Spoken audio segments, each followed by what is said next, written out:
What's going on, guys? Welcome back to another update video for the game Dead Matter. So without a doubt, this game continues to be one of the most hyped open world games in present years. With that being said, a lot of us have been waiting patiently for this game to come out, and by the looks of it, we might become new survivors in this open world game within the next 2 weeks. This new timeline comes after the developers mentioned in their update that they plan to initiate a 2-week countdown for the release of the closed alpha. They also mentioned that they'll release a new announcement when the countdown is set to begin. Apart from all of this, they did mention that they finally see light at the end of the tunnel, and that although the issue that has been pressing them down on the legal side is not fully resolved, they do expect for it to be squared away by the start of next week. They also mentioned that this is great news due to the fact that as of today, they already have their launch infrastructure in place, and that if things continue to move forward smoothly next week as they have been,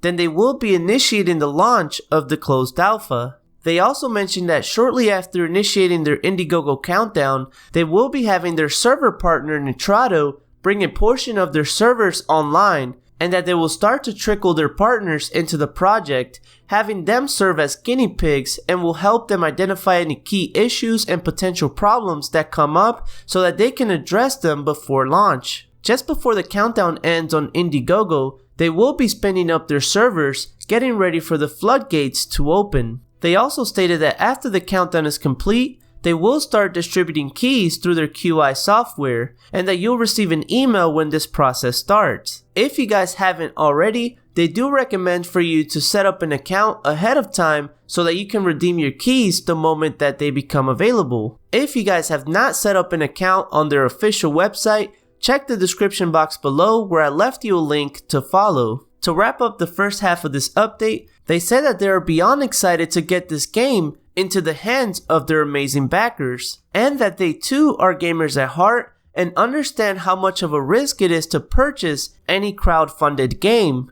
Now, I did summarize a lot of what they said in the first half of this update, but if you would like to read everything that they said, I left you a link in the description box for you to follow as well. Moving on to the second part of this update, they did provide us with a small Q&A section about their most common closed alpha questions. The first question is, what is the legal issue holding back the release? And they answered by saying that while we have been advised to not divulge too many specifics, it is essentially a trademark dispute, and that it required a bit of back and forth on what was okay and what was not. And they finished the answer by saying that they have gone out of their way to minimize the issue from popping up again. Question, isn't the closed alpha supposed to be out before the end of July? And they responded by saying, we made sure to deliver weekly updates to keep you guys informed, but without dropping any specific release dates that we knew we may not be able to hit. They continued by saying, to be blunt, we hate it when we promise a date and cannot follow through on it.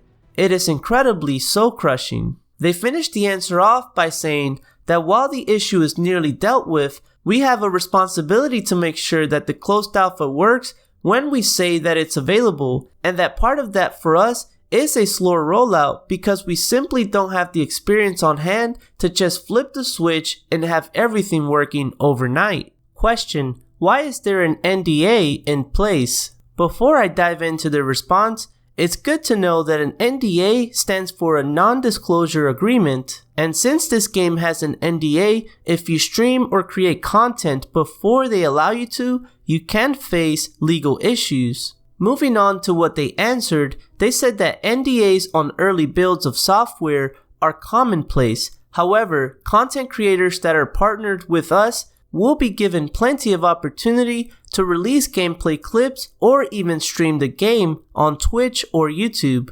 Question, what if X feature is missing from Vlog Y? They responded by saying that the definition of an alpha is feature incomplete but playable. If something is missing, it likely had some issues or content that the system drives were not adequately developed in time for the closed alpha. And they finished their answer by saying that in many cases we'll either introduce it via a patch during the closed alpha or let you guys know why the feature got cut. To finish up with this weekly update, we move on to the third part where it talks about the development of the game. The first part of the development update says that Kyle has continued to work on bug fixes for occasional crashes on dedicated servers, other miscellaneous bug fixes, implementing the door barricades into player construction that were shown last week, and wrapped up implementing better water in Dead Matter. There was also another mechanic that was added that I am honestly very excited for, since it's going to make the game even more realistic than it already looks.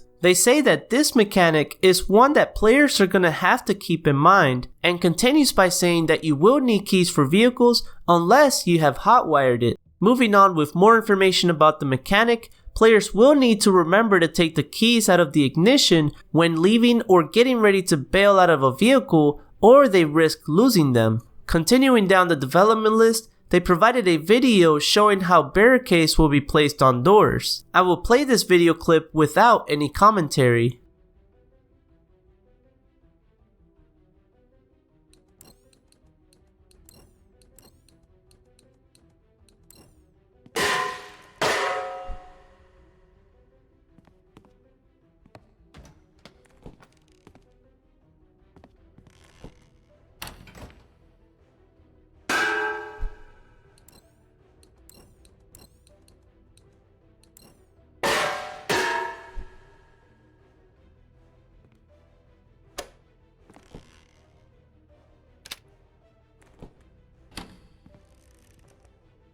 Continuing on from this clip, they do show you how you're able to keep your eyes open underwater, which I believe is very important if you have something up ahead that you need to be aware of.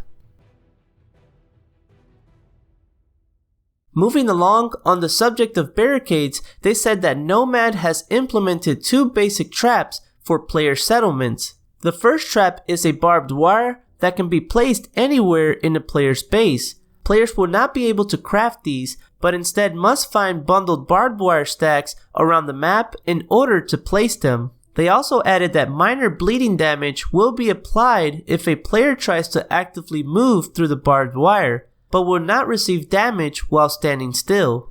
The second trap is an electrified fence kit and says that players will be able to construct these additions to their fences, and does exactly what you think it does if players try to cross the fence when the power is on. We can also see the control panel for the fence with an off and on switch, with the name of Solar Electrical Fence Controller, and from the looks of it, it appears to be a solar powered control panel. Continuing on, Gunslinger has gotten zombie looting implemented in time for the closed alpha. They say that now your uninvited guests will have a little something on them to make it worth your ammo, assuming that you've planned accordingly and that there's not a fresh horde on the tails of the first one. Moving down the list, Nito has been working on the not so little details that players will be able to find in the rural areas of the map, and continues by saying that Alberta has a few farms, and those farms needed equipment to work on them before the outbreak. I am curious to find out if we'll be able to claim these farms in the future.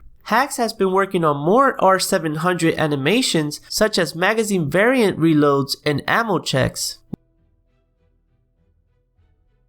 Hax has also been working with other animators to get single round reloading implemented into the revolver for when players don't have a speed loader handy. They do mention that this kind of handheld power comes with some time constraints after all. They also mentioned that on top of that, they've gotten the animations ready for the staple pistol of survival games, the Makarov. And finally, to finish off this update, they mentioned that as a bonus, the shooting range that was mentioned last week will also include a shooter's challenge, which is an area where players will be able to test their accuracy and aiming speed on dummies. And they finished by saying that this will be a separate area that players can launch from the menu. Alright guys, so that's going to be it for this video. I do appreciate you watching, and I hope you found this information helpful. If you liked this video, please remember to smack the thumbs up button so that we can continue to grow our YouTube community. Also, consider subscribing as I do track the full development of this game,